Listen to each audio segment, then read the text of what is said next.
Welcome back to Wake Up America. What a year for Spain's women's soccer team. So let's break it down. A summer mutiny where 15 players asked to not be called up to the team.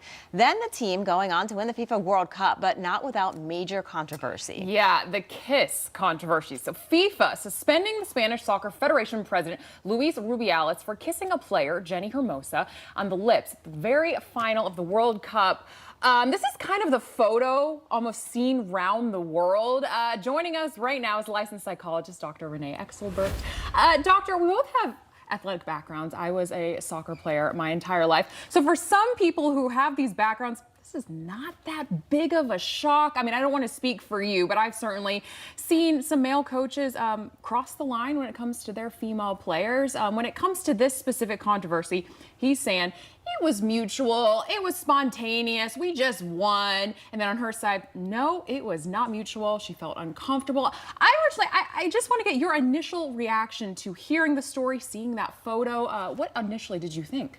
Well, I think that many people at first can think, oh, this isn't such a big deal. It's an excitement. It's a celebration. But I think anytime somebody crosses that line where they physically touch somebody, they're definitely disempowering them and violating them. We saw both sexual harassment here as well as sexual assault.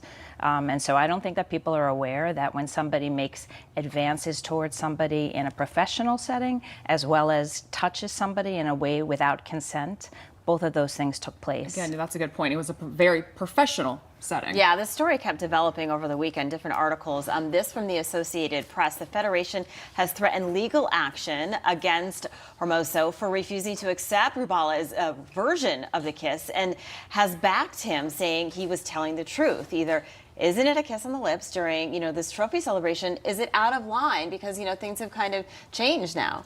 I think whenever we're looking at consent, we have to always look at the power differential, right? So when somebody feels threatened or intimidated or is in a situation where they can't necessarily provide full consent because there is a power differential, we really want to be aware of that. There are so many things that are involved with consent, and we didn't see that here. And so it's very unfortunate that once again a woman is put up in terms of questioning what she experienced when she definitely felt violated. You led me right into my next point when it comes to the power dynamic. I know a lot of people, everyone's seen that photo, the victory over Japan Day in Times Square with the sailor who's kissing the woman. Allegedly, they didn't know one another. People are saying this is a very similar situation. But you brought up power dynamic. And according to the Players Union, who actually put out a statement, Hermosa actually said that she was intimidated to comply. Obviously, a lot of women, they fear retaliation when it comes to maybe a man in power above them to comply with something like that. Again, it is never okay for a boss to kiss an employee. There is that power dynamic here. When people are comparing that with that, the winning over Japan, what do you think? Do you think those are comparable photos at all whatsoever, or do you think this is no? This soccer kiss was the wrong power dynamic? I think that that photo is celebrated, right? It was celebrated for a similar event of like jubilation when World War II ended, and it was with a sailor who grabbed a nurse. One of the things that we see in that photo, if anyone looks at that photo, is the woman is actually, her arms are against her body, non-verbally, she looks restrained. And I think that there was also a power dynamic because somebody had just come back from war, and we don't want to paint somebody as unpatriotic, right? But that was something that demonstrates that times have changed. We have to be very, very sensitive, but some of the same behaviors are still going on. Yeah, very different times when that photo was taken, and just women probably were afraid to speak up. But as Alex mentioned, some women still are afraid to speak up. And then if you talk about kids in sports, we've heard things that have happened.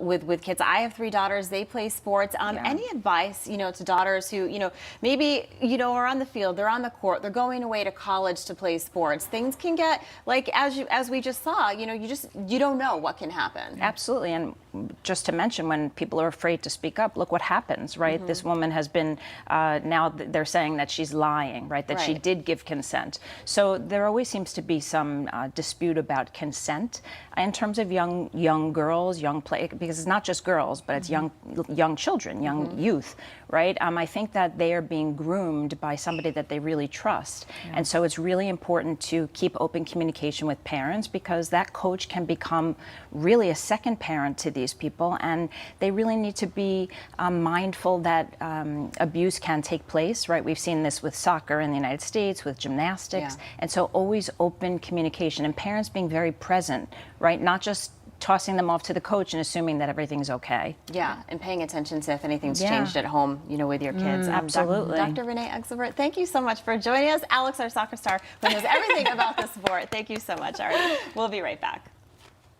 Stand by.